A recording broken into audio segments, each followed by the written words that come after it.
Satu perkembangan yang kita tak nak mahu mengaku ialah DAP sudah memiliki beberapa tunas-tunas baru Melayu dalam partinya.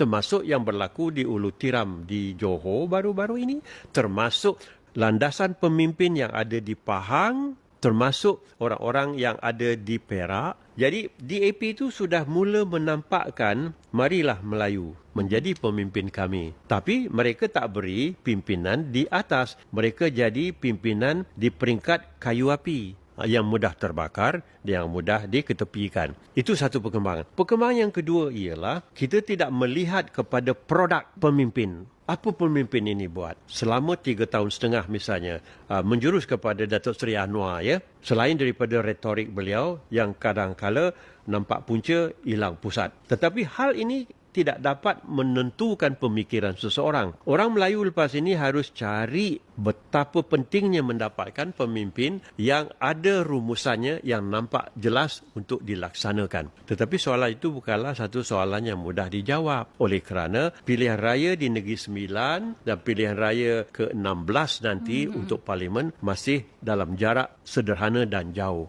Saya sebagai Speaker Dewan Negara berkhidmat juga di samping beliau mula masuk jadi Perdana Menteri. Saya melihat bahawa Datuk Seri Anwar banyak mengkonflikkan statement atau kenyataannya berhubung dengan apa yang beliau nak buat. Dalam soal minyak misalnya, tak ada satu pun yang boleh dipegang yang menyorot dan juga boleh memberi justifikasi kepada kenyataannya masa berkempen. Besok saya jadi Perdana Menteri, esok minyak turun. Hal itu terbenam dalam pemikiran rakyat. Secara jujurnya, pemimpin mesti mengkotakan jawapannya. Dan sekarang dalam hal minyak sudah ke tepi, ada negeri yang lebih diberi keistimewaan seperti Sabah dan Sarawak, tapi Terengganu yang mengeluarkan 350,000 tong sehari tak dapat apa-apa. Itu soal minyak. Yang kedua ialah nilai politik. Nilai politik tidak ada disemaikan kekitaan di bawah